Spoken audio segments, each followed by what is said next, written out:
Frères et sœurs du Burkina Faso, et vous, enfants de toute l'Afrique, écoutez ma voix. Je me présente devant vous aujourd'hui non pas comme un simple citoyen, mais comme le témoin d'un renouveau. Regardez bien derrière moi. Observez attentivement ce qui s'élève de notre sol.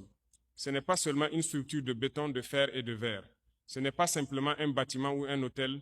Non, mes frères et sœurs, ce que vous voyez là, c'est l'incarnation vivante de notre dignité retrouvée.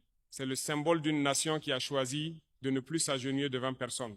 Ce qui prend forme sous vos yeux n'est pas né d'un caprice ni d'une imitation de modèles étrangers. Il est né de nos propres mains, de notre imagination et de notre courage. On a longtemps répété que nos terres n'étaient que poussière et pauvreté. On a dit que l'Afrique ne pouvait qu'absorber, consommer et tendre la main. Mais aujourd'hui, ici même, nous renversons ce mensonge. À partir de ce que d'autres ont rejeté, à partir de pneus usés, de morceaux de métal abandonnés, nous avons créé un édifice qui touche le ciel. Là où ils voyaient des déchets, nous avons vu une ressource. Là où ils voyaient des ruines, nous avons trouvé une force. Chaque pneu intégré dans ces murs raconte une histoire. C'est une leçon de résilience et une preuve de notre créativité. On nous a envoyé des restes, des choses inutiles, mais nous avons transformé cela en richesse, en pouvoir, en fierté. Cette tour n'est pas de l'architecture ordinaire. Elle est une déclaration au monde entier. L'Afrique ne se contente plus de survivre. Elle innove, elle invente, elle construit, elle dirige.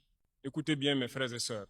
Ce bruit que vous entendez, ce grondement qui traverse le sol sous vos pieds, ce n'est pas seulement celui des machines et des grues. C'est le bruit d'un continent qui se réveille. C'est le battement du cœur d'une nation qui a décidé de croire en elle-même. Pendant des générations, on a brandi des drapeaux étrangers sur notre sol. On a vu défiler des armées, des banques, des sourires, des façades qui cachaient en vérité des chaînes. Ils ont emporté notre or, notre coton, nos richesses, et ils ont tenté de nous voler aussi notre dignité. Mais regardez autour de vous aujourd'hui. Regardez ces ouvriers, ces mains calleuses, ces visages concentrés. Ce sont les nôtres. Ce sont des Burkinabés, des Africains. Ce sont eux qui bâtissent notre avenir, non pas pour enrichir d'autres, mais pour élever leur peuple. Aucun maître étranger ne dicte ce projet. Aucun banquier venu d'ailleurs ne détient ce rêve. Non, cette tour est le fruit de notre volonté, construite par des Burkinabés pour le Burkina Faso et pour toute l'Afrique. Mes frères et sœurs, sentez cette vibration dans le sol.